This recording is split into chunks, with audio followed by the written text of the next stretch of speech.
Transport emissions are on the rise.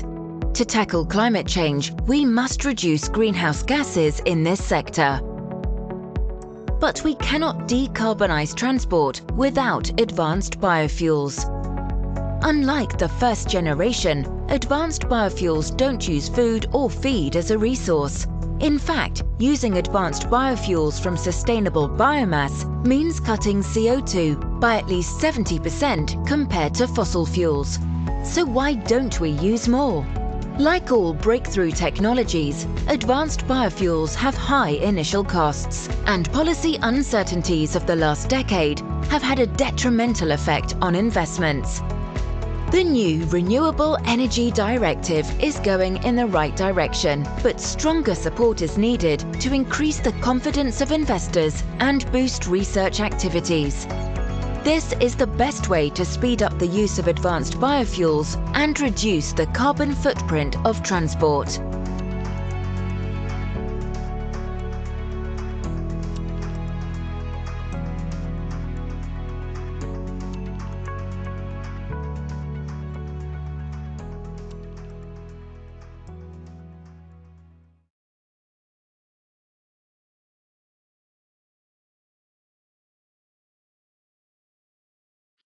Hello, welcome to the Advanced Fuel Media webinar. How can Europe develop a market for advanced renewable fuels? We are very delighted to have you all joining. And my name is Vanessa Babic. I'm project manager at Revolve, the communications group fostering cultures of sustainability. And we are responsible for the media relations of the project. So, first of all, I would like to give you some insights into some logistical questions throughout the webinar. Throughout the webinar, the audience is not possible to speak. However, you're very welcome to ask questions, to participate actively, and you can do so by submitting your questions on the right-hand side. You see a questions tab where you can submit your questions, and they will be addressed if they are regarding the presentation. They will be addressed directly after the presentation. If they are more general questions, we will talk about them and answer them in the question and answer session in the end. So in order for clarification questions about the presentation, please put in the beginning an exclamation mark, and that way we see very easily that we are going to address them immediately. So let's jump into the topic, advanced renewable fuels. Advanced fuel examined the whole value chain of advanced renewable fuels throughout the last 3 years in order to develop tools as recommendations and solutions for the market rollout. And Kristin Sternberg and Ayla Uslu are going to present the key final results. Kristin Sternberg is the project coordinator of Advanced Fuel, and she joined FNR in 2009. FNR is the Agency for Renewable Resources in Germany, and she was acting as a project manager and task leader, especially related to biomass-related projects, several of them in the past. And Ayla Uslu is the senior researcher at the Research Institute TNO and is specialized on the energy transition with a special focus on biomass and bioenergy and how they are part of decarbonizing Europe. So, Kristin, the floor is yours. Well, thank you very much, Vanessa, for the kind introduction. Yes, a warm welcome also from my side, well, I'm also very looking forward to introduce you to the main findings of the Advanced Fuel project. project. And before we dive into the main findings of this project and concentrate on the barriers and solutions for the market uptake of advanced renewable fuels, I would like to introduce you just very shortly to the Advanced Fuel project in itself, in which context the whole webinar actually takes place. Okay.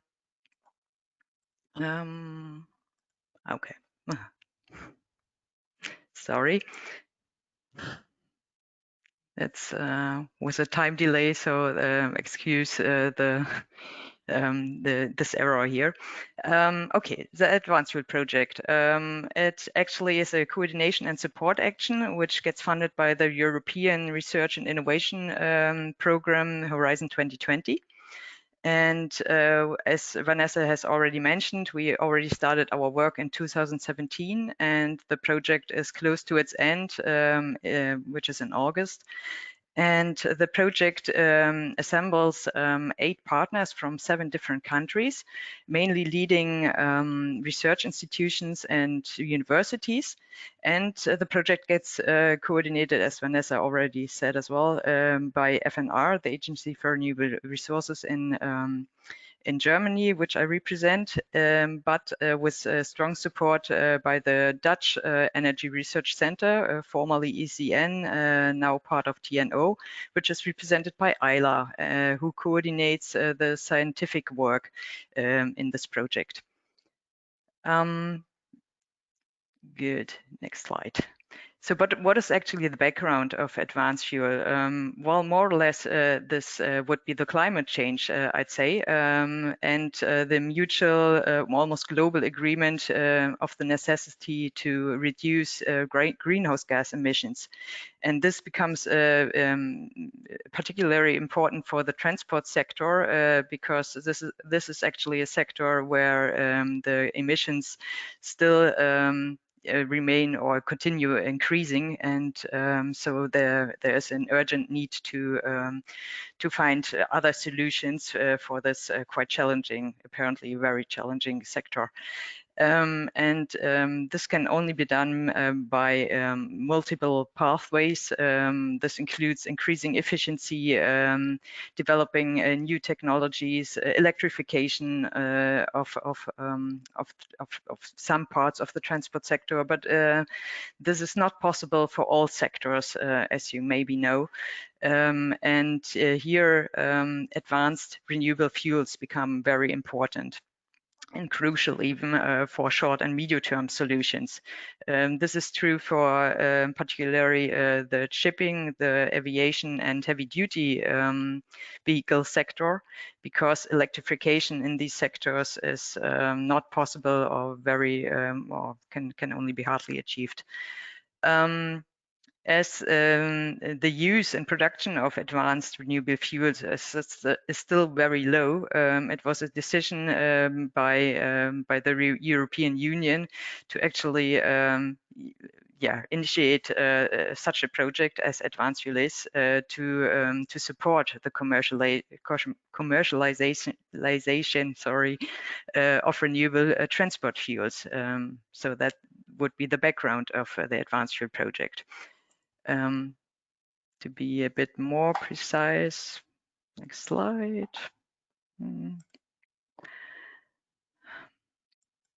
Okay, sorry.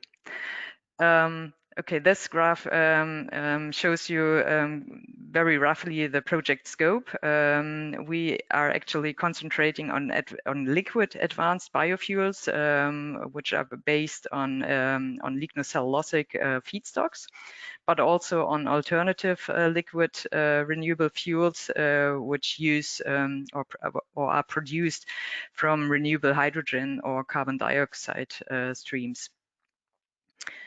But this graph also shows that we actually consider all different parts of the value chain, which is quite important to know as well, I think. And good. And we actually here on the left-hand side, you see these different steps of the value chain with biomass availability as for the feedstock, obviously the conversion technology, sustainability, and the market uptake. And we formed activity groups around these topics according to experience and expertise. And the partners have identified the main barriers and gaps, and and this was followed by finding a suitable strategy to address these barriers, and developing strategy to ideally overcome them or at least reduce them. This eventually led to an integrated analysis of these findings for identifying the most promising res fuel, as we call our fuels that we have concentrated on, the most promising pathways. But moreover, this also was the basis for developing decision support tools for stakeholders, but also for formulating related policy recommendations. So, but now it's time, I think, to dive into more detailed information regarding the results and findings of the Advanced Fuel project, and this is certainly the best contact person for this would be Ayla, and so I give you the floor for now, Ayla.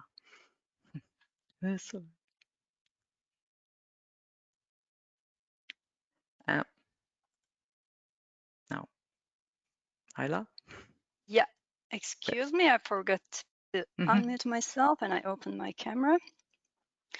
Good morning to everyone, and thanks for the kind intro, Kristin. I would like to start my presentation first with a brief policy background. As we know, biofuels, there have been many drivers behind biofuels, but the Renewable Energy Directive has been one of the core elements of market deployment of biofuels. And now with the Renewable Energy Directive, recast Renewable Energy Directive of 2018, we have a new framework for the coming 10 years. In this graph, you could see the current renewable fuel consumption in Europe derived from Eurostat in comparison to the frameworks set by the Renewable Energy Directive. As you could see in 2019, the majority of the renewable fuels relate to biofuels, named as conventional biofuels, first generation biofuels, or food and feed crop-based biofuels. When we look at the upper two figures here, which are dark blue and green, these refer to the biofuels coming from feedstocks listed in Annex 9 of Renewable Energy Directive. They are mainly woody lignocellulosic based waste and residues, and also in Part B, used cooking oil and some parts of animal fat. And the purple one relates to renewable electricity use in Europe. As you could see from the figure, especially this dark green line, that's actually our interest with an advanced fuel project. There is a target set by the Renewable Energy Directive that by 2030, it needs to meet around 3.5% of the total fuel demand in road and rail transport. This is a minimum target set, but it's an administrative number, and it can be double counted, which means that in physical terms, it needs to reach at least 1.75% of the total fuel demand in road and rail transport by 2030. And there are two limitations introduced as well within the Renewable Energy Directive. One relates to food crop-based biofuels, that they shouldn't be more than 7% of the total fuel demand. And the other one relates to biofuels produced from used cooking oil and animal fats. They shouldn't be higher than 1.7% of the total. There are also many multipliers, as I said already. Both biofuels produced from Part A and Part B list of Annex 9 can be double counted. If renewable electricity is to be used in road transport, it is counted 4 times to the target. And if it's used in rail, it's counted 1.5 times. On top of that, if biofuels are used in maritime or aviation, they could be counted 1.2 times to the target. So there is a 14% rest target by 2030, but this is an administrative number. And in this figure, I try to illustrate the target without multiple countings. When we look at the current installed capacities in Europe, there are quite a number of demonstration plants and only currently running operational one first-of-a-kind plant in Europe. And the total amount, the production capacity is around 300 kilotons. When we include also projects that are under the construction or planned for the coming years, when we add them up, we end up with a cumulative number of 2 million tons. When converted into energy content around 60 petajoules, which can meet less than 1% of the transport demand for 2030. However, when we look at the red due and the target, as I mentioned, around 150 to 200 petajoules of biofuels will be needed. Okay. Advanced Fuel Project did not only look at 2030, but the focus has been beyond, so 2050. For the 2050 perspective, one of the questions was, okay, we need a lot of renewable fuels, but what does a lot means? So we looked into the Paris Agreement, and within the frame of work of Paris Agreement, we considered that transport sector also needs to reduce greenhouse gas emissions significantly. We set two targets within Advanced Fuel Project. One is an 85% CO2 reduction in 2050 compared to 1990 levels, and this target is set for transport excluding international maritime. We also introduced another target, which is 50% CO2 reduction again by 2050, this time compared to 2008 levels for the international maritime. And how to reach these targets? There are, of course, many different ways to reach. Within this project, we conducted an integrated scenario analysis, and we used a model called Result Biomass from TNO to quantify the demand to reach these targets. On the right-hand side, you could see the rest fuel demand according to our modeling assessment. We looked at two different features named as Road Zero and Transport Bio. In Road Zero, we considered that the carbonization in transport sector, in road transport mainly, will mainly happen due to direct electrification.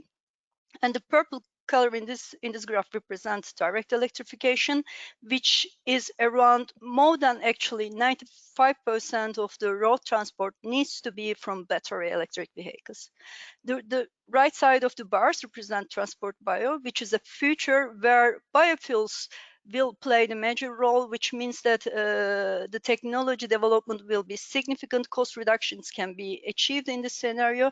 And as you could see, biofuels indeed will play a major role, whereas still there is electrification, and we have e-fuels and hydrogen. So both scenarios indicate that to achieve these targets, you need all of the renewable fuel options.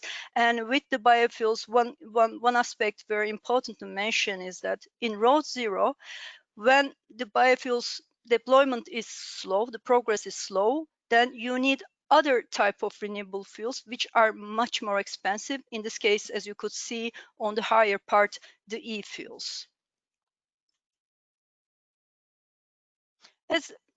With my first two slides, I wanted to once more remind us that the challenge is high. We need quite significant amounts of biofuels, and of course their market uptake relates to overtaking the barriers. As Kristin introduced, we looked at the barriers, focusing on the main steps in the total value chain, which is feedstock production, conversion, and end use. And we looked at also the sustainability concerns, which is a cross-cutting topic. I will go one by one and introduce you the barrier and the strategies my colleagues provided for each barrier.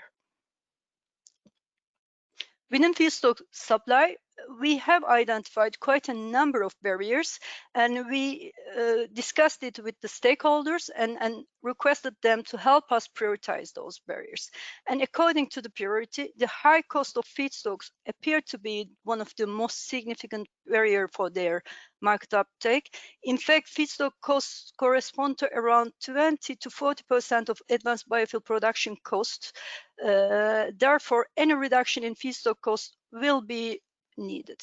In Advanced Fuel project, we paid a special attention to the strategies to reduce the cost of dedicated energy crops.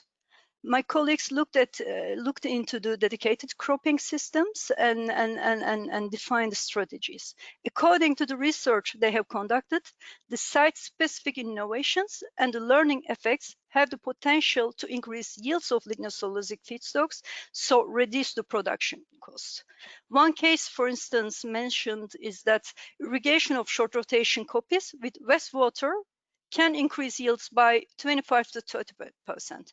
Another one is breeding to allow future miscanthus planting by seeds instead of using subsurface stem parts as done currently, can be expected to reduce the input cost, ending with a biomass production cost reduction of 7 to 16%. Or breeding for increased resistance or water use efficiency, as well as sewage sludge applications, are other options to increase yields and decrease production costs. There are, in fact, plenty of options for biomass producers to choose between species and varieties, management options, or to follow several purposes at once. Even though there are some guidelines, for instance, for short rotation cultivation, long-term experiences appear to be the most important aspect of implementing innovations. What works so far, according to research, is that availability of organizations that on the one hand guarantee purchase and on the other hand advice for field, crop selection and crop management.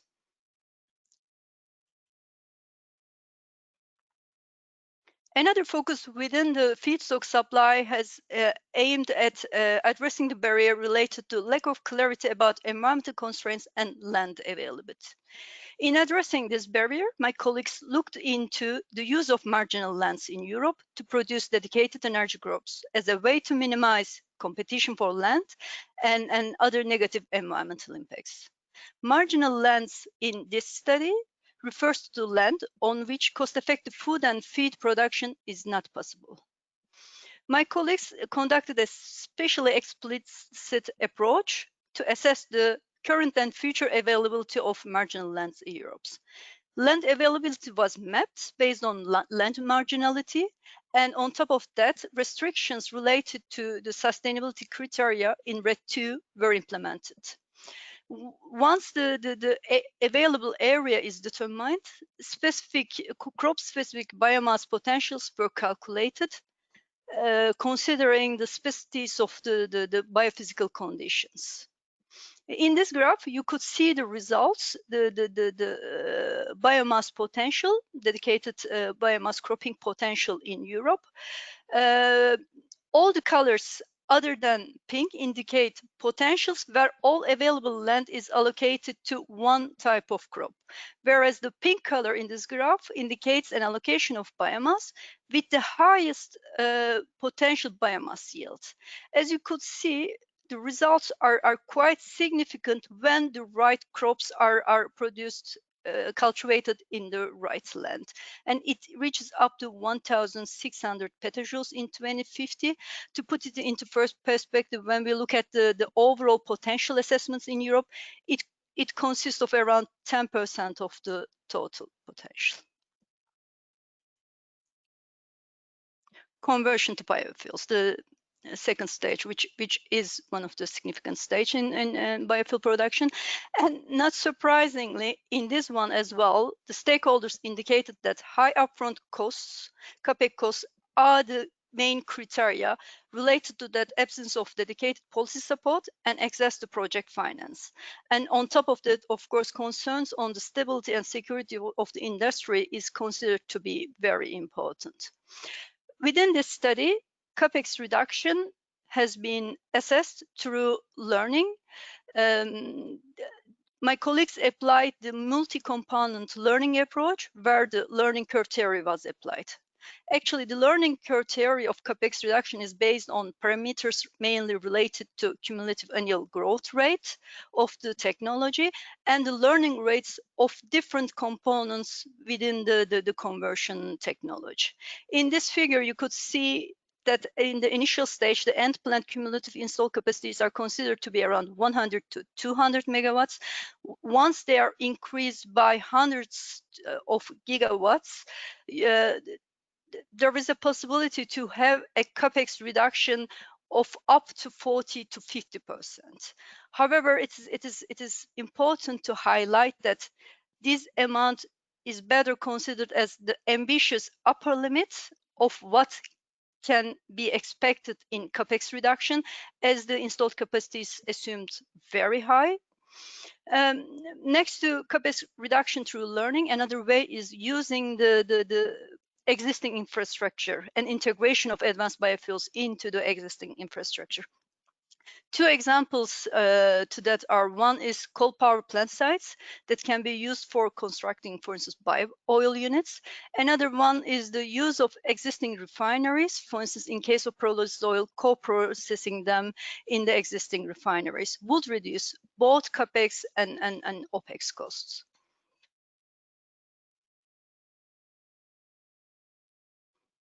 When we look at the end use, again, the economics become the most important barrier. As we know, advanced biofuels production costs are very high compared to the fossil fuel costs. Also, the stakeholders indicated that this is the most important part. And related to that, I also mentioned in the previous slide, absence of structural mechanisms to bridge the price gap between renewable and fossil-based fuels is considered as an important gap. The table here illustrates where we are in terms of fuels, biofuels, and their use in road and maritime, and also in aviation.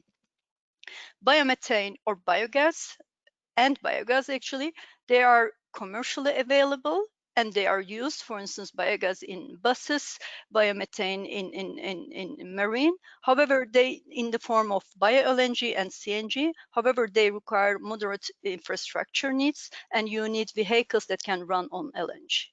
When we look at biomethanol, it's also feasible and commercially proven biofuel. Especially methanol has been used in high quantities, for instance, in China, whereas in Europe, you have the low blending wall. You can maximum blend it by 3%. And when you want to blend it higher, it requires dedicated engines. However, it's becoming an interesting option for maritime sector, especially.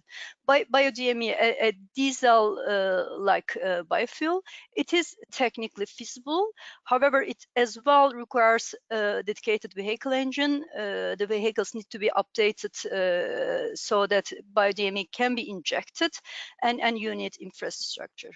Bioethanol, first or second generation, it's a commercially utilized fuel. Low blends are implemented in Europe with a maximum of 10% blending in some of the member states. It can be utilized in the form of, for instance, ED95, which means 95% of biomethanol mixed with 5% ignition improver in trucks especially, or it can be used in 85% in flex fuel vehicles, as is the case in Brazil. Both high blends, of course, require dedicated engines. HVO is an excellent fuel. It's commercially utilized both in road transport, and it can be in maritime. However, high costs are a barrier. And then pyrolysis oil and hydrothermal liquefaction-based biocrude, these are considered as promising renewable candidates. While pyrolysis oil production is commercial at this stage, it is upgrading to be used in transport sector, has low TRL levels. When we look at the aviation, 5 type of biofuel routes are recognized to be used in aviation, and the names are seen here. And the first 3 of the value chains, the first 4 of the value chains can be mixed by 50%, whereas the last one, renewable synthesized isoparaffinics, can be blended by 10% in the aviation sector. Sustainability. Sustainability concerns have been one of the difficult aspects of biofuels in general, I would say. We have seen it for conventional biofuels, and for the advanced biofuels, there are as well concerns that in the long run they will become an important aspect. And the barriers highlighted by the stakeholders is one of them relates to regulations mainly focus on biomass residues, both forestry and agricultural residues, and lack of harmonization of those regulations is considered as a barrier. In fact, the sustainability criteria as was prepared was mainly for conventional biofuels. Also, lack of harmonized regulations among the different end users, including heat and power generation, and also bio-based production is considered to become a barrier in the future. There could be different implementations among different member states, and also at the global level are considered as critical issues to tackle with. In the past, sustainability criteria was implemented only for biofuels. With the RED II, they are now expanded to cover also other bioenergy sectors, heat and electricity production. However, some of the issues within this sustainability criteria remain. For instance, one of them is member states will have to keep their sustainability criteria in accordance with the RED II for the biofuels, but they can introduce additional criteria for biomass use and electricity and heat. And when we talk about advanced biofuels, for instance, we talk about solid biomass, and this is a common feedstock for all sectors that could result in some national diverging criteria. On top of that, biofuels are produced in multi-output or integrated biorefineries that combine the production of bio-based materials and bioenergy in an integrated manner. And bio-based materials are not part of the renewable energy targets and sustainability criteria set in the RED II, but they could be subject to standards, national criteria, or industry requirements that are not aligned with bioenergy markets. Thirdly, as I mentioned, international shipping and aviation sectors are becoming increasingly relevant markets, and poor harmonization of sustainability criteria at the global level can hamper the development of these markets. When I move to the conclusions and the recommendations, as I indicated, site-specific innovations and the learning effects have the potential to further increase yields of lignocellulosic crops and reduce the costs. And the use of marginal lands for dedicated cropping becomes a valuable strategy to provide additional biomass and at the same time to reduce environmental impacts.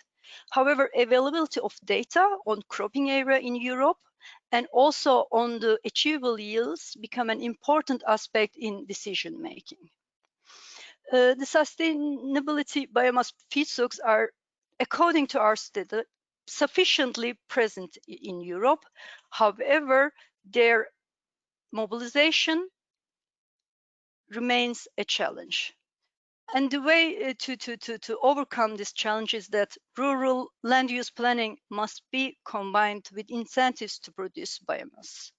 Financial support measures like the European Structural and Investment Funds, including European Regional Development Fund, needs to account for capital costs related to the development of infrastructure, for the logistics related to waste and residue collection, and also for large-scale energy crop production, supply, and logistics. The rollout of new innovations can be supported via the European Innovation Platform for Agriculture, knowledge sharing through the European Network for Rural Development, and provision of fundings from European Structural and Investment Funds, cohesion funds, and funding for farm diversification under the European Agriculture Funds for Rural Development.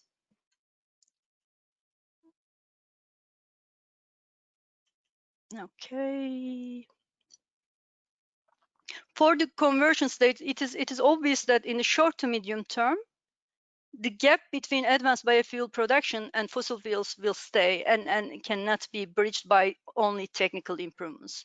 And these initial stages can be managed via subsidies, but in the long run, the costs to fossil fuels need to be increased, or let's say accounted for externalities via additional CO2 taxes, for instance, for fossil fuels.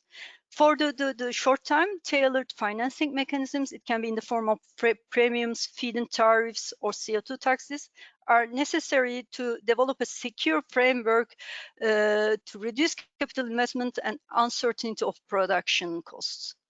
Funding schemes, for instance, the European Innovation Fund, banks and financial institutions should increase budget shares for RES fuels in their investment portfolios. Research and innovation grants should ensure also continued in funding RES fuels to overcome technical barriers such as process designs to increase, for instance, process efficiency and scale-up considerations. When we move to the end use, ambitious decarbonization, I mean, there needs to be ambitious decarbonization plans, first of all, to reduce greenhouse gas emissions. And these plans will require all renewable options. However, they need to go hand in hand with increased efficiency of transport system and significant shifts towards more energy efficient transport modes. RES fuels are likely to exhibit increased shares, first in road transport. However, it is necessary to ensure that their timely shift from road transport to for instance, heavy-duty vehicles, maritime, and aviation is managed, as there are the alternatives for these sectors are much more limited. And without tailored targets for these sectors, this shift may be difficult to manage. E-fuels produced from renewable electricity and combined with direct air capture is an essential part of the decarbonization strategy, and they can play particularly an important role in aviation.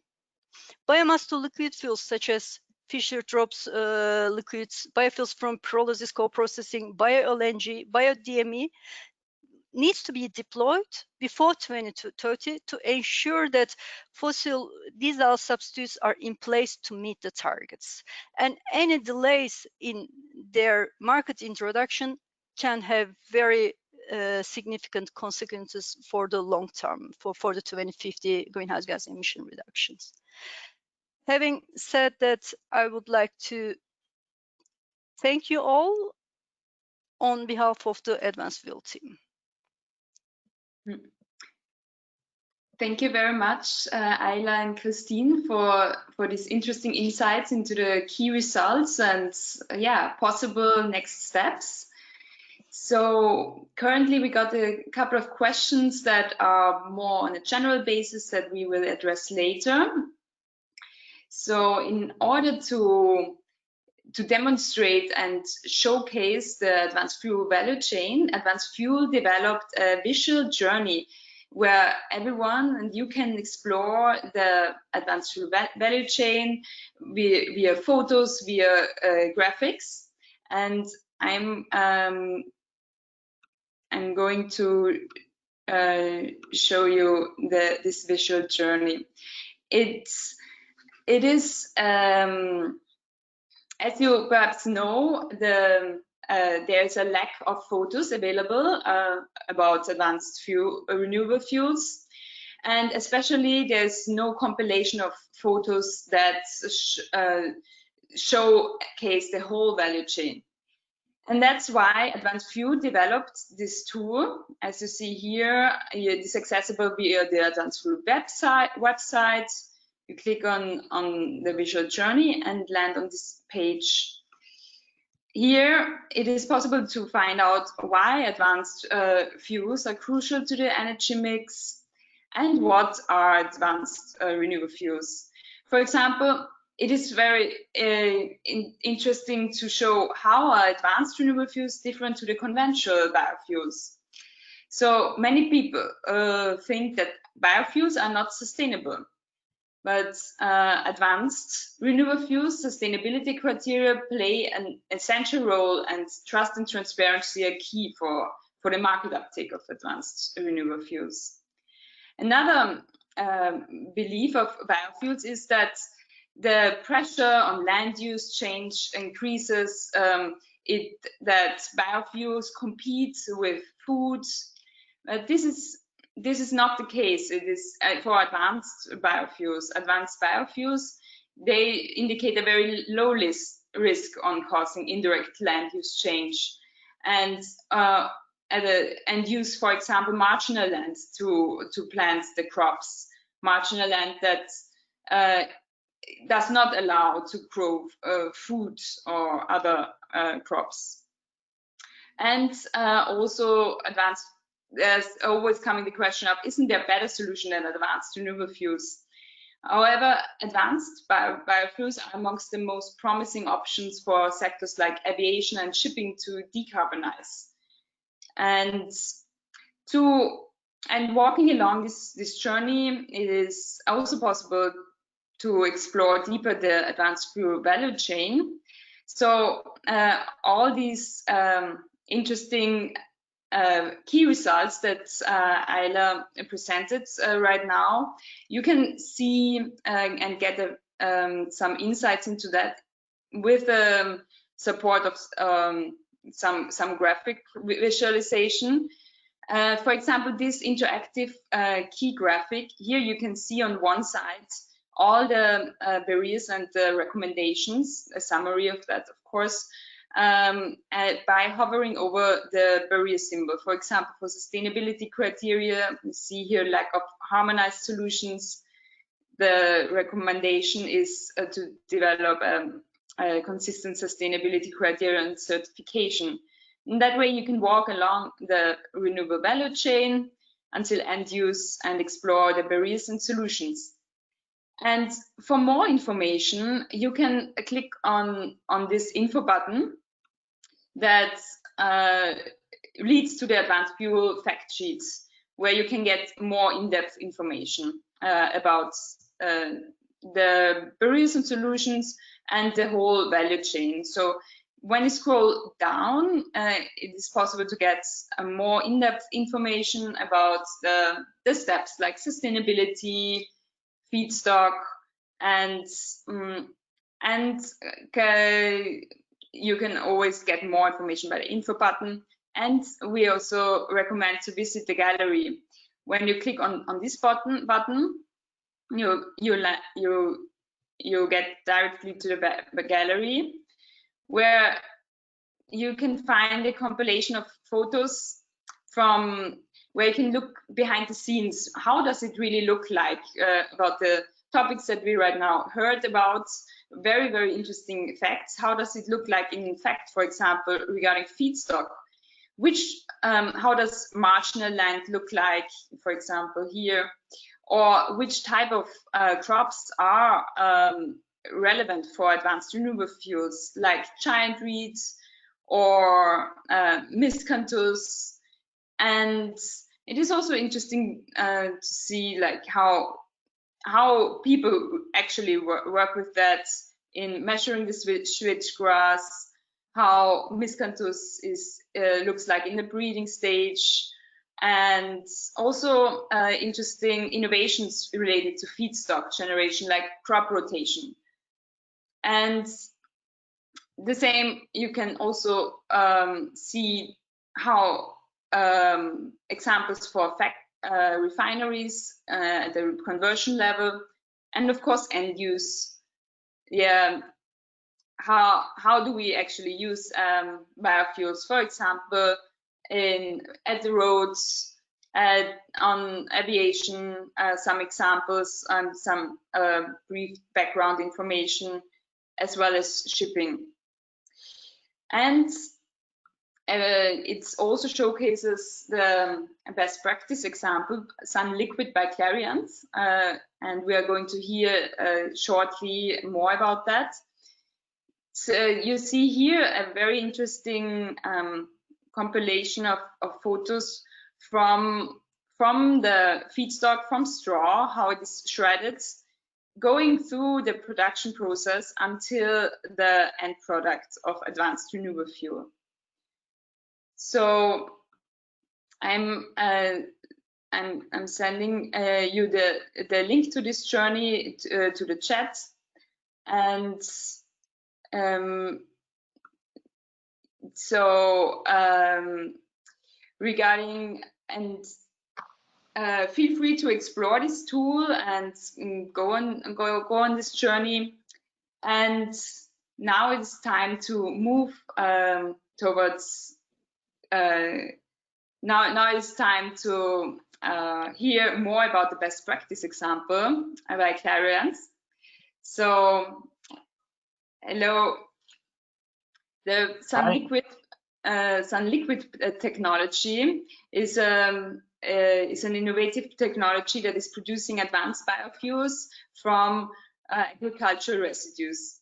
And Paolo Corvo, who is the head of sales and marketing for the business line biofuels and derivatives at Clariant, is going to tell us more about this innovative technology. And he joined Clariant in 2012 and is now overseeing the out-licensing of the sunliquid plants. So we are excited to hear more about that. Paolo, the floor is yours. Thanks, and good morning to everybody. Thanks to the previous speakers because you're paving the way to my presentation. You heard before discussions on legislation, on concerns from the market, on some examples of solutions. What I would want to do today is provide you with a real solution that Clariant, the company I work for, has been developed throughout these years, which is now being deployed commercially.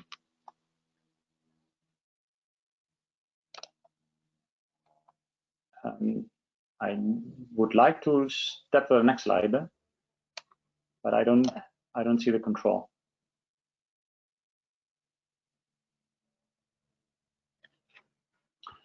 And next slide. So Clariant is a Swiss-based company. It's a multinational company, and we are a specialty chemical company.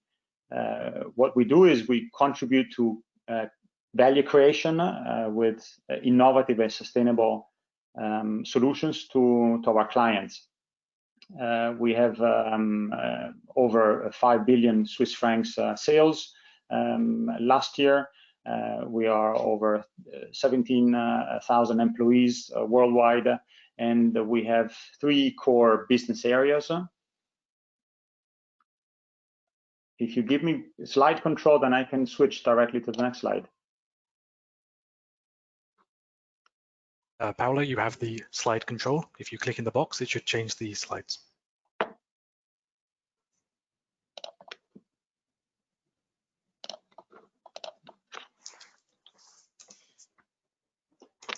I still don't see that.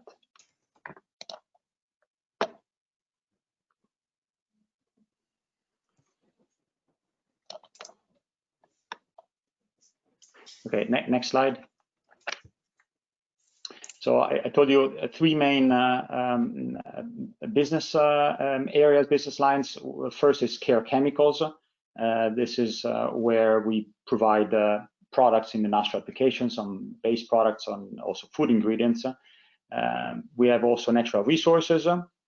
For instance, these business units are focusing in the oil and mining services on functional minerals, but also additives. And finally, catalysis.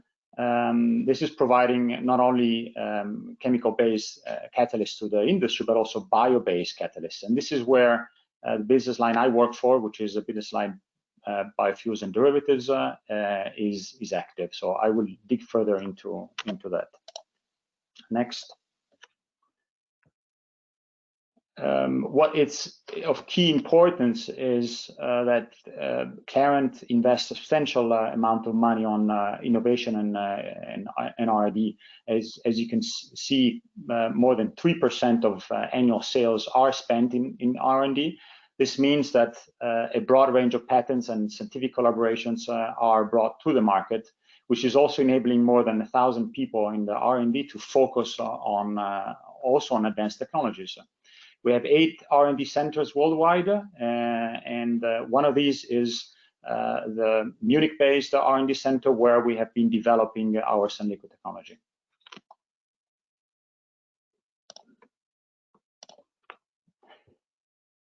You heard it before. There's a concern from the market. I would actually call it an issue on the market, which is driven by the fact that transportation has a substantial influence when it comes to emissions brought to the market.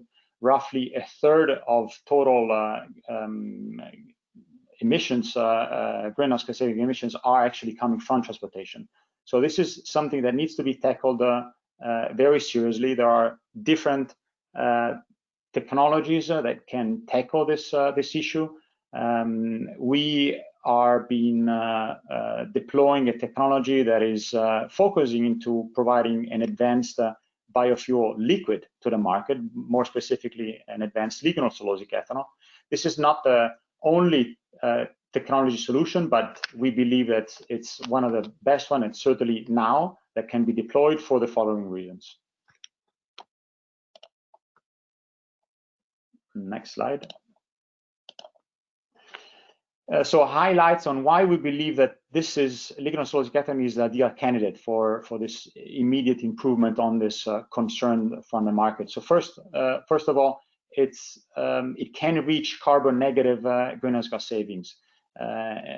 This is including the utilization or capturing of the CO2 which is emitted in the process itself. It's a fully validated technology. You will hear it later on. There's been years of deployment at pre-commercial scale. Now commercially readily available technology has deployed on the market, including sunliquid. We heard before that these solutions can go beyond the use in private transportation engines to use in the marine and the aviation. I'll give you some examples later on. So unrivaled use. Very low carbon abatement cost. If you think for a moment on assessing or looking into alternatives, you will not need to adapt or come up with specific engines to use these drop-in bioliquids. You don't need to have substantial investments in infrastructure, such as for electricity needs. Energy security. One of the beauties is that these technologies use locally sourced feedstock, mainly agricultural residues or waste streams or energy crops. So it's also an important asset when it comes to energy security. And last but not least, it provides also a new revenue stream to the farmers, to the community that is actually providing the raw feedstock for these plants to be up and running. Next slide.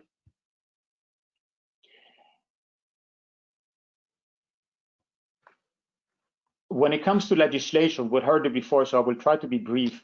It's important to state that there's an important contribution and focus by member states when it comes to implementation of these global policies and mandates on advanced biofuels itself. So starting with China, there's an interest by China to deploy E10 blends, so 10% ethanol blend into provinces. 11 of these are already implemented. They're broadening now and bringing it to a global deployment, but also focusing on supporting advanced biofuels. India, similar approach.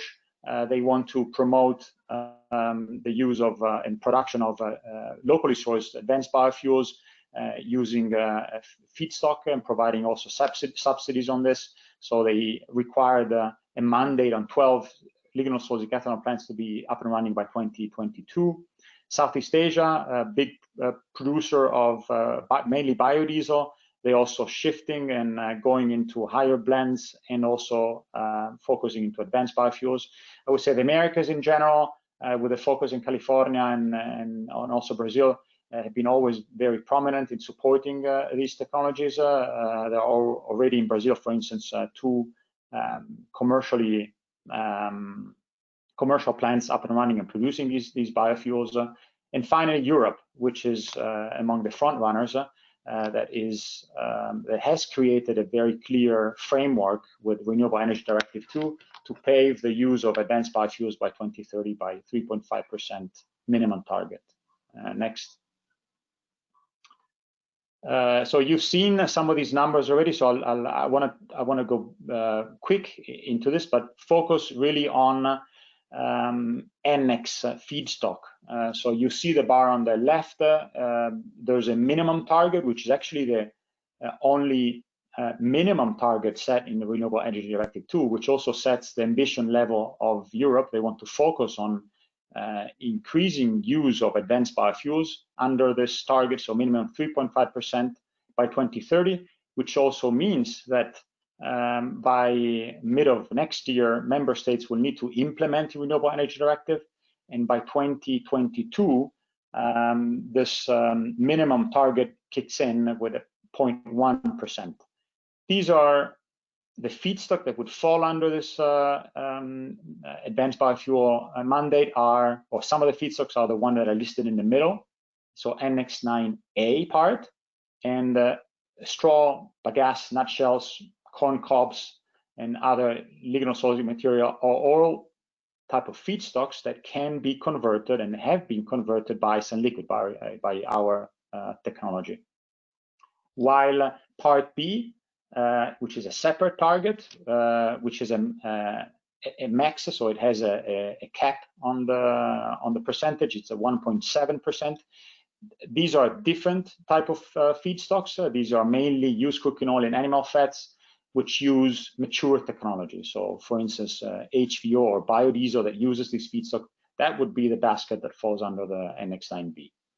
Overall, if we think for a moment to have lignocellulosic ethanol to fill in the 3.5% by 2030, then we'll be talking about 10 million tons of lignocellulosic ethanol, which is roughly 200 of sunliquid plants, if I consider 50,000 tons as an ethanol volume.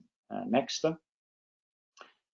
So this sets the ambition level from the volume side. Feedstock is abundant. You also heard it before. The beauty of using agricultural residues is that in first generation, in 1 hectare of land, you are able to extract 4 to 4.5 tons of sugars in average. And I would say a similar volume can also be extracted using the residues out of the same hectare. So 3 to 3.5% tons of cellulosic ethanol or cellulosic sugars per hectare can be extracted. So this creates a very impressive possibility of using the same hectare to extract additional sugars.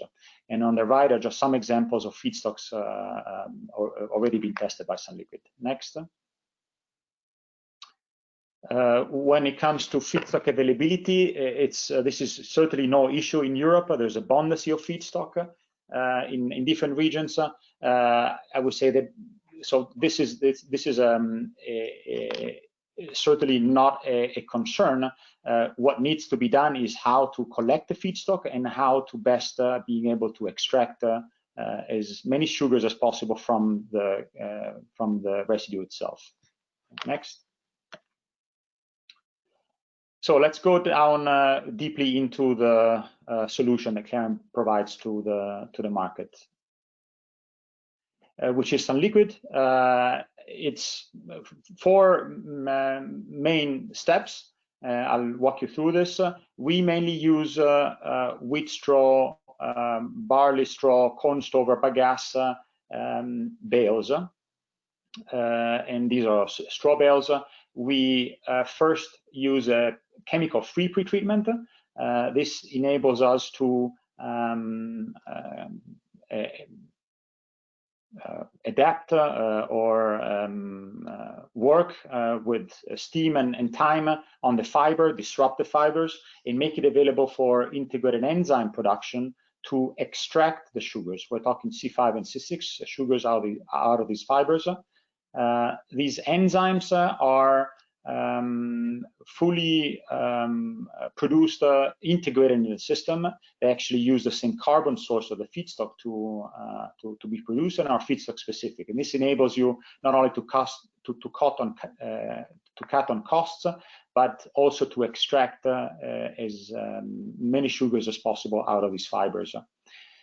We then go into the third step, which is going into saccharification. So we extract these sugars, and we also need to separate the solid the biomass, which is lignin, out of the sugars. And then this is done with filter presses. Lignin can be used as an energy biomass to provide the energy needs, so steam, electricity, to the entire system. We proceed then into fermenting these C5 and C6 sugars into ethanol. One additional side product is the output of CO2, and I'll come back to that later. And finally, in the purification step, vinasse is being produced as an additional side product, which is a pumpable source that can go back in the field as a biofertilizer or source for biogas production or additional energy needed to the system. The final output is ethanol. This is 99.8% purity bioethanol being produced by these renewable residues for which I gave you examples on. Let's proceed. I've been focusing now on the conversion of agricultural residues to ethanol, but we call sunliquid a platform. And this is important to realize that, in the sense that by using the same biomass feedstock examples, the sunliquid process can produce both sugars that can be then converted to other bioproducts, downstream bioproducts, or, as I told you before, the platform would then ferment the sugars into ethanol. And also ethanol cannot be used either as such, as a drop-in for transportation, or converted to other bioproducts. And here I just gave you some examples, including some project collaboration that we're doing, such as production of cellulosic biodiesel with Exxon and Genomatica, or, for instance, the conversion of ethanol to ethylene oxide for bio-MEG, for instance, bioplastics, with the joint venture we have with Scientific Design, or hydrocarbons with a publicly funded project that we're doing with the French company Global Bioenergies. The end application fields examples are what you see on the right, so it's certainly quite broad. So this is what we bring to the market. We provide to the market a platform, and according to customers' need, then they switch, and this will allow them to produce the necessary end product. Next. Please proceed in the next slide. So this is where it started. Back in 2006, it was a concept. We created a lab. In 2009, we upscaled it to a pilot plant. And finally, in 2012, we constructed our German pre-commercial site plant. So we have more than 7 years of experience on different types of feedstocks. This is a 1,000 tons of ethanol per annum production site. And we've been testing those feedstock examples that you see there. So straw, miscanthus energy crop, but also rice straw and husks, corn stover, bagasse, sugarcane tops and leaves. It's important to use such a size facility. This enables you to go from a pilot concept and testing to a commercial readiness by utilizing such a size plant. This also reflects the fact that we have not been the first on the market to build up a commercial size plant that is up and working or reaching capacity, but we went through this step, which we believe is crucial for customers to come, bring their own feedstock, test it, and provide end results, which are the base to our license. Next. It's important not only to test and validate a technology, but also to bring it to the market. So these are some examples of commercially proven tests that we did and deployed throughout the years. For instance, we have done tests on Mercedes-Benz fleet cars using an E20 blend into standard engines with very positive results of biofuel produced out of Straubing. We also used ED95, so 95% of sunliquid produced with bagasse from Brazil back into these Scania eco trucks that we own in Brazil. It's also been used, ethanol, as an application into cleaning agent with a collaboration that we had with Frosch. And last but not least, recently, because of COVID, we've been focusing on production of ethanol our Straubing facility in Germany for supplying 40,000 liters of sunliquid ethanol as a disinfectant, sanitizer use, thanks to the conversion and mixing in our Gendorf facility. This is also an important aspect which provides an additional interest on ethanol, advanced biofuel ethanol facilities when production of ethanol can be used in different sectors. Next. Now we get closer to commercial readiness, as I anticipated. So Clariant decided to deploy its own money and investing into our own first of its kind facility, commercial size plant, which we are now constructing in Romania.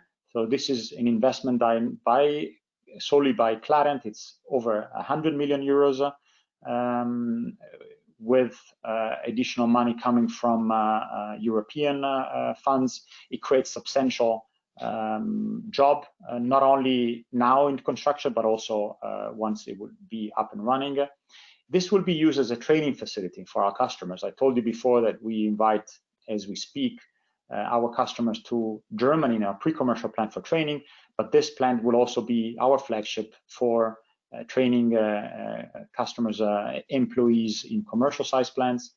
It utilizes a substantial volume of locally sourced feedstock, 250,000 tons, mainly wheat and barley straw out of Romania. And this is certainly an important step also for Romania to enabling Romania to become a reference region in Europe for this type of biofuel, advanced biofuels technologies. Next. So a bit of the pathway and route to where we're at today. We assessed different regions in Eastern Europe.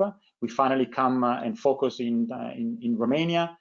We build up a team dedicated to also create the value chain, because this is a region where straw is not utilized, is actually burnt on the field. So that was done from the very beginning. We broke ground in 2018.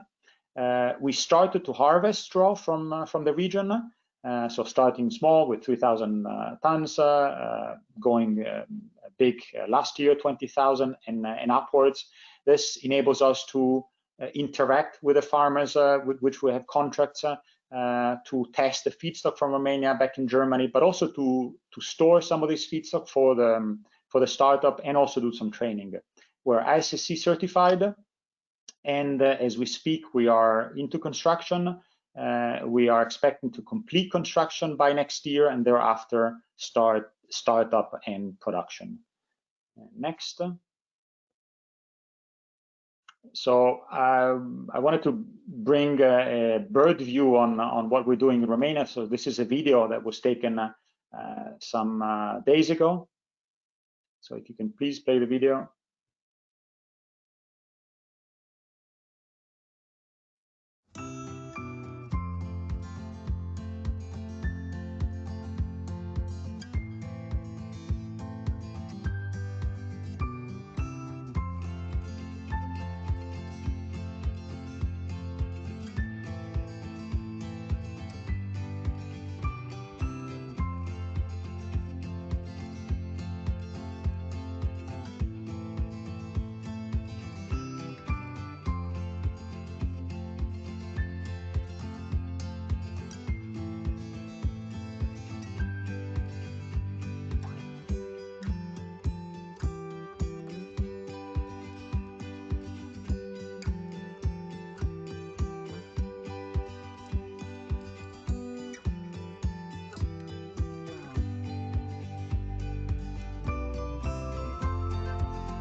Podari is a town close to the town of Craiova. It's roughly 3 to 4 hours away from Bucharest in the southwest region of Romania. And it's a very big agricultural area. The site here is an ex-Cargill site. It was used for production of sunflower oil. So there was a lot of work to prepare the site itself. So you can see a picture here, next one. What you see here, for instance, these are ethanol fermentation and yeast recycle session. Next. We also are erecting the pipe rack. This is in the middle of the fermentation section. And next slide. These are the tanks which are being erected for enzymatic hydrolysis. Next slide. So my task is to bring this technology to the market on a global scope, which is selling services and licenses. And this has been a journey. I told you 2012 up and running our pre-commercial plant. We've done performance runs on different type of feedstocks. We did the testing starting in 2014 all the way throughout the examples that I gave you before. And then finally, the objective, as I told you, is that Clariant needs to bring this technology to the market by selling the license. So the first deal, the first license that was sold was back in 2017 to Enviral in Slovakia. I'll give you details later on. And then the second license was sold in Poland to PK Orlen in 2019. And last but not least, the third license has been sold in China in 2020. Next slide. Now I'll give you some additional details on this setup.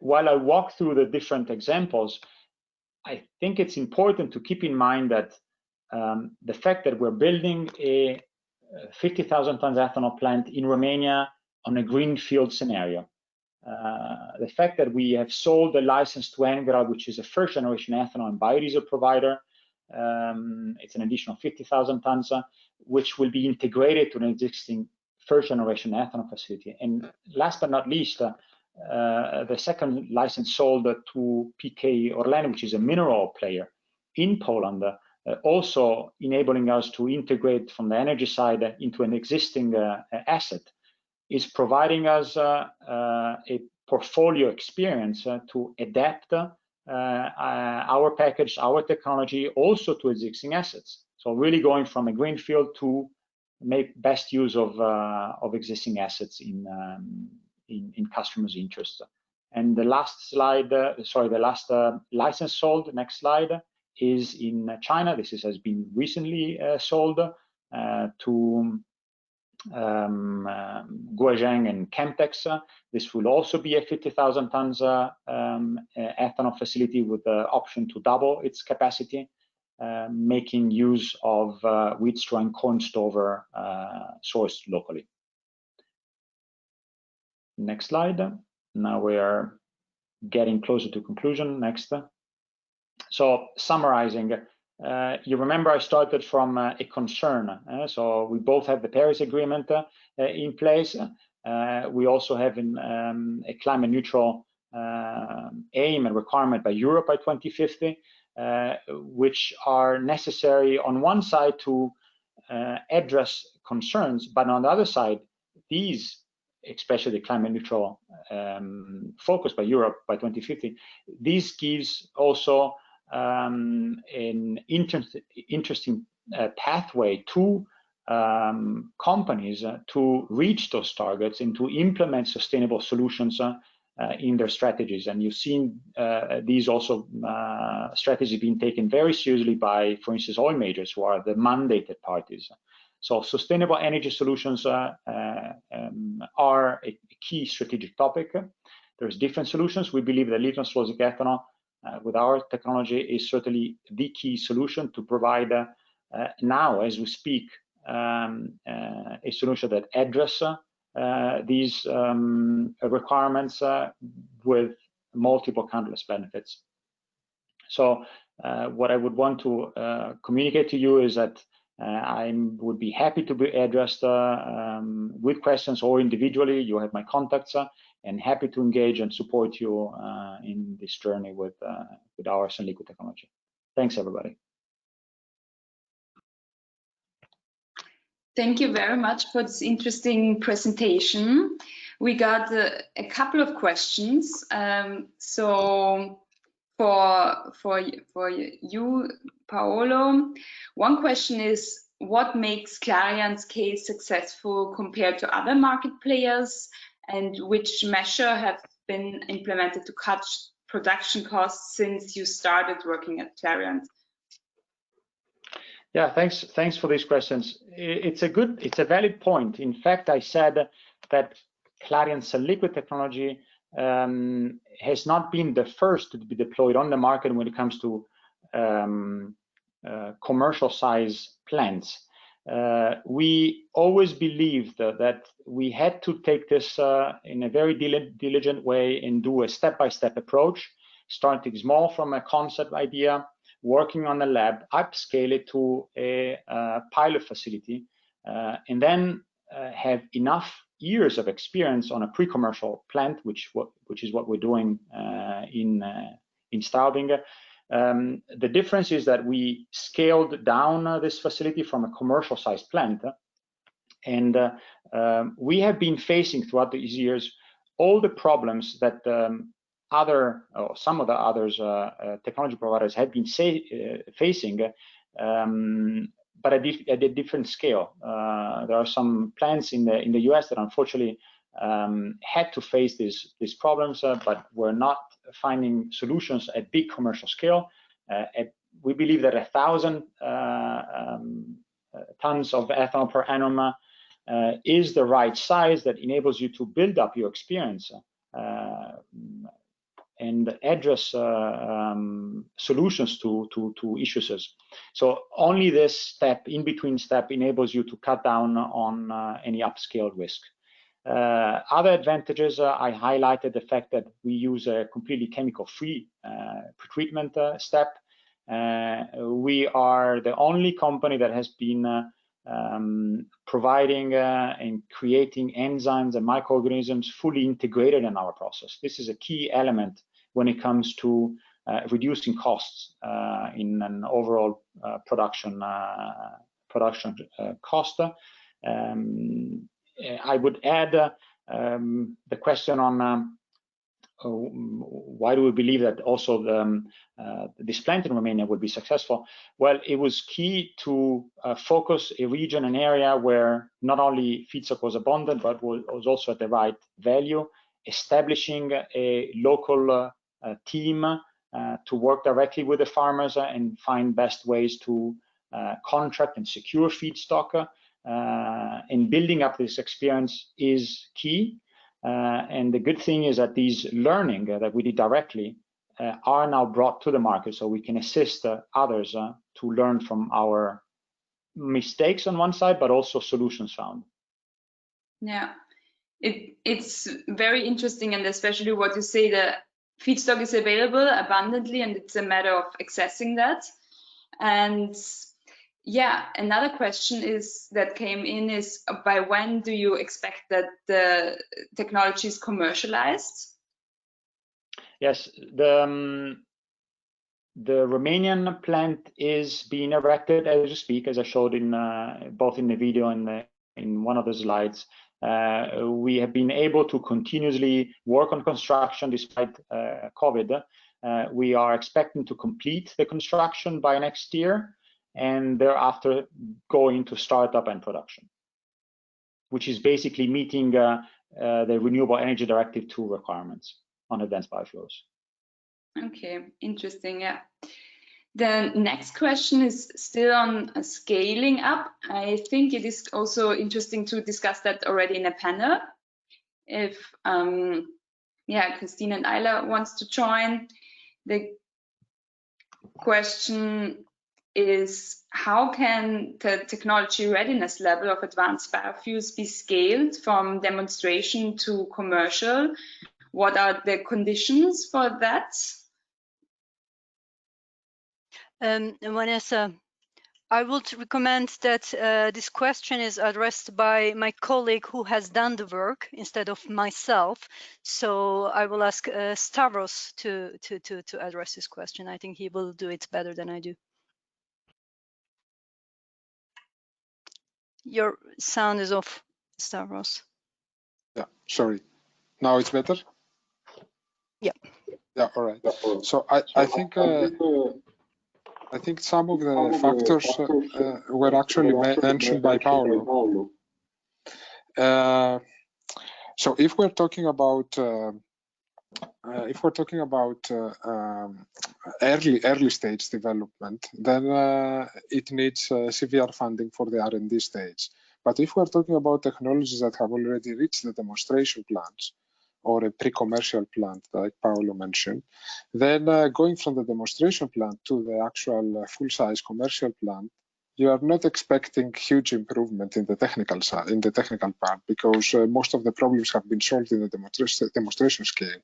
So to actually go to the full scale, what you need is a stable environment for the market, so that you know that you have customers, that they're going to absorb your production, and not just for the next years, but for a long time period. You of course need to be competitive, or at least to ensure competition, perhaps with some policies, some subsidies in the first, some co-funding in the first part of the production scale up.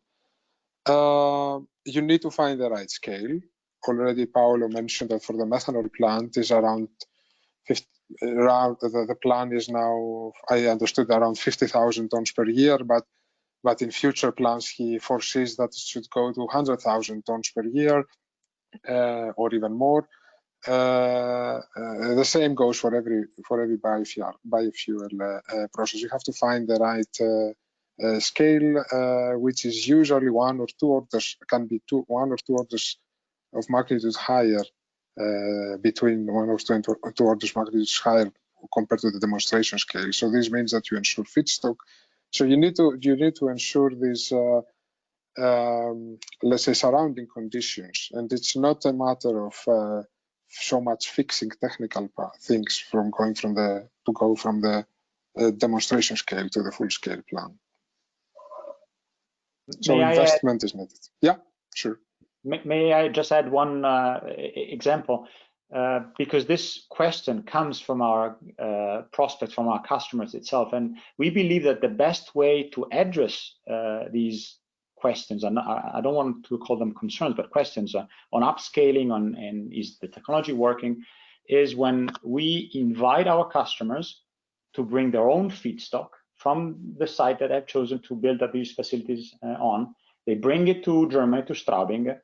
We process it in our pre-commercial plant, and they bring also their teams in the plant to follow the flow of the biomass to the bioliquid. And only based on the results that we obtain in our pre-commercial plant, that's the basis for our contract and negotiation on the license. So what they see is what they get on the contract, and it's exactly what they will get in the commercial plant. Okay, interesting. Thank you for these interesting answers. And another question is regarding the marginal land. Some clarification on this topic. Our colleague from University of Utrecht, Ivan, can perhaps give more detail on that.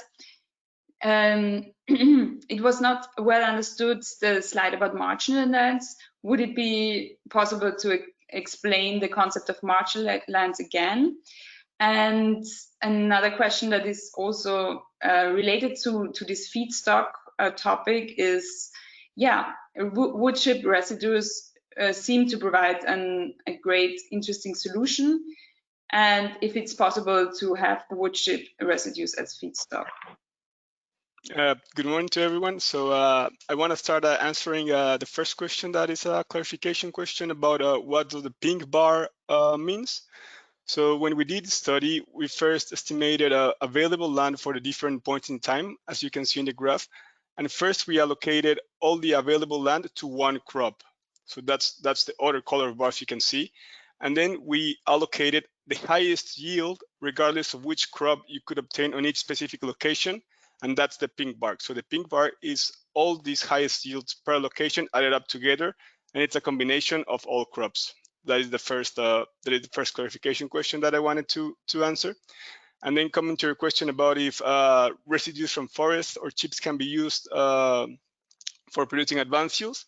And yes, that it's a valid pathway, and we also investigate such pathways later in conversion technologies and also on feedstock supply. And we will also discuss more about this at 2 p.m. in the policy briefing if anyone wants to join. And regarding the clarification about where marginal lands are, so marginal lands are basically lands which it's not either from a cost-effective point of view to produce food or fed crops, or the soil conditions are not adequate to produce this kind of crops. But different from these food crops, some lignocellulosic crops are very tolerant or very resistant to extreme conditions, which make a valuable strategy and make it valuable to try to produce this type of crops in these lands. Yeah, thank you very much. That was a very clear answer to this question. Another question is regarding policy. What are the European and national incentive packages for shipping and aviation companies for using biofuels? I think perhaps Ayla or Calliope Panuzzo from Imperial College can answer to that question.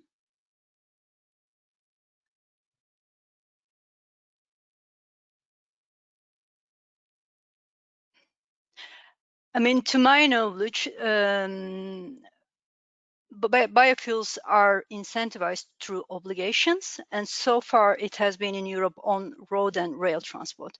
However, as Renewable Energy Directive RED II introduced, there is the possibility to opt in, so to use them in also maritime or aviation with a counting of 1.2%.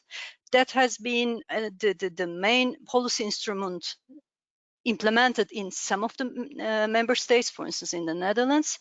And other than that, there are, of course, other regulations for the maritime sector, mainly focusing on air pollutant emissions and for instance, NOx and SOx emissions.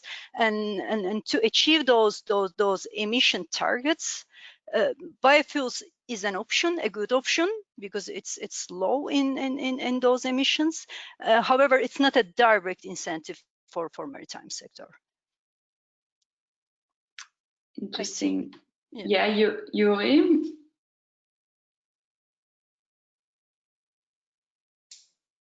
Sound, Yuri.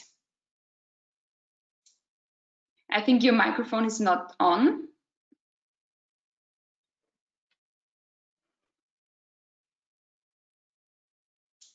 Okay. In case you want to add something, please. Oh yeah. Now okay. I'm unmuted. I think. Can you hear me? Yes. Yes. So I wanted to just add to what Ayla said, that actually international aviation and marine, they are more self-regulatory sectors, unlike road transportation.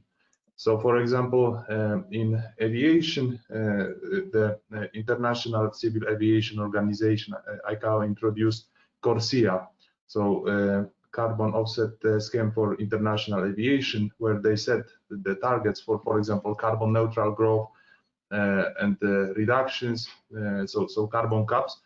But they consider, so to say, 5 sustainable aviation fuels, but not going into the, for example, first and second generation, but to just increase the capacities.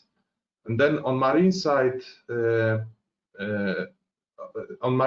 we have IMO regulations, as Ayla mentioned, on the sulfur cap, starting from this year, 0.5% on content, and also IMO has implemented the regulation related to the CO2 emission cap by 2050, 50%, but not so far more details about what kind of fuels should be used.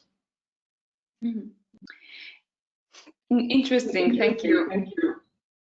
So we are now reaching the end of the webinar. Thank you very much to everyone for sharing all your insights, your views on this very comprehensive topic. And we learned a lot about the European and global perspective of advanced renewable fuels, the whole value chain, and why it is an important solution and cornerstone of the transition of the energy transition. So it's certain that renewable fuels will play an important role of it. It's yet to be determined how fast they scale, how the market will look like exactly.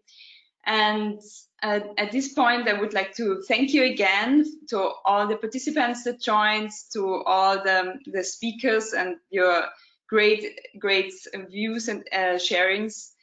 And yeah, in case you're interested in more in-depth information about the market uptake, feedstock, our policy, feel free to join our afternoon session on policy, the policy briefing. And yeah, and in case some questions were not addressed during this panel because of lack of time, feel free to drop us an email. We are very happy to get back to you and provide answers. Yeah, having said that, and if someone wants to add something, feel free. Otherwise, we close the webinar.